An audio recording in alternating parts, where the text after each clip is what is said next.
வணக்கம். சுப்பிரமணியம் யோகாமணி சேனலுக்கு உங்களை அன்புடன் வரவேற்கிறேன். இன்றைக்கி சமையல் குறிப்பில் நம்ம பார்க்க போகிறது அவல் பாயாசம் எப்படி செய்கிறதுன்னு பார்க்கலாம் வாங்க. அனைவருக்கும் அன்பு வணக்கம். திருமதி சுப்பிரமணியம். சமையல் குறிப்பில் நம்ம இன்றைக்கி பார்க்க போகிறது அவல் பாயாசம். அதுக்கு இந்த ப்ரெஷர் பேன் அடுப்பில் வச்சு ஒரு 2 டீஸ்பூன் அளவுக்கு நெய் ஊற்றிருக்கிறேன். இந்த நெய்யில் ஒரு அரை கப் அவலை அந்த நெய்யோடு சேர்த்து நல்லா வறுக்க போகிறேன். நெய்யில் அது கொஞ்சம் நல்லா அவல் பொரியட்டும். அவலை வறுத்தும் பாயசம் வைக்கலாம். அப்படி இல்லைன்னா அவலை நல்லா ஊற வச்சு களைஞ்சிட்டு அதையும் குக்கரில் போட்டு வேக வைக்கலாம்.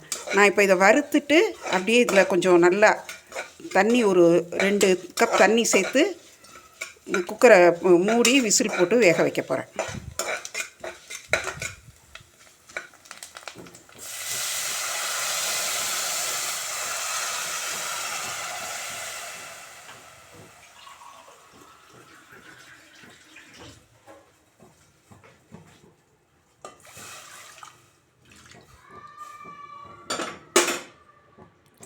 இப்போ இதை மூடி வேக வச்சிடலாம்.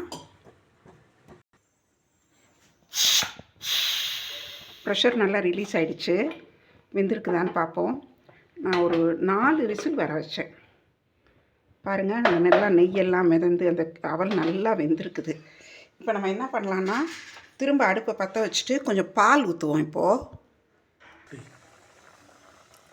அரை கப் அவல் போட்டிருந்தோம். ஏற்கனவே காய்ச்சின பால் தான் இது.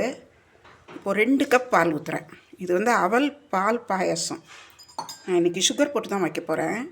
ஸோ இந்த பால் சேர்ந்து கொஞ்சம் நல்லா ஒரு கொதி வந்ததுக்கப்புறம் அரை கப் சுகர் சேர்க்கலாம்.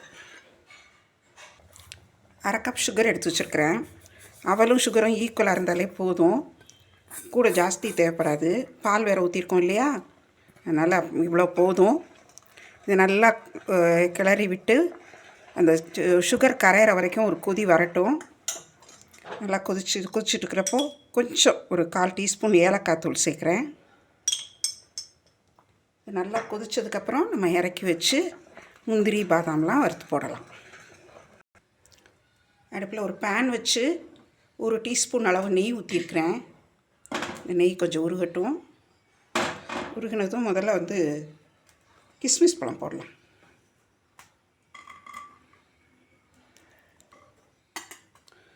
இந்த கிஸ்மிஸ் கொஞ்சம் நல்லா பூரிச்சு வரட்டும். பூரிச்சு வந்தோடனே இந்த எடுத்து வச்சுருக்கிற முந்திரியும் பாதாமும் போட்டுடலாம். முந்திரி என்கிட்ட இருக்கிறது ரோஸ்டட் முந்திரி தான். ஸோ அதுவும் அந்த பாதாம் நல்லா தூளாக்கி வச்சுருக்கிறேன். அதில் போட்டு ஒரு கிளறி அப்படியே பாயசத்தில் சேர்த்துடலாம்.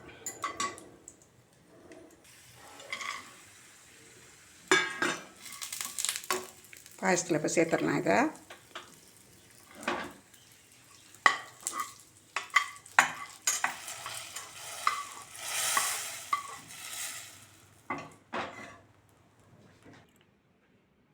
சுவையான அவல் பால் பாயசம் தயாராகிடுச்சு. நல்ல ஃப்ளேவர் அவ்வளோ நல்லாயிருக்கும். நெய்யில் வறுத்து செய்கிறப்போ பால் நல்லா நிறைய ஊற்றிருக்குறோம். ஸோ இது அவல் பால் பாயசம் சுகர் சேர்த்து தான் செஞ்சுருக்குறோம்.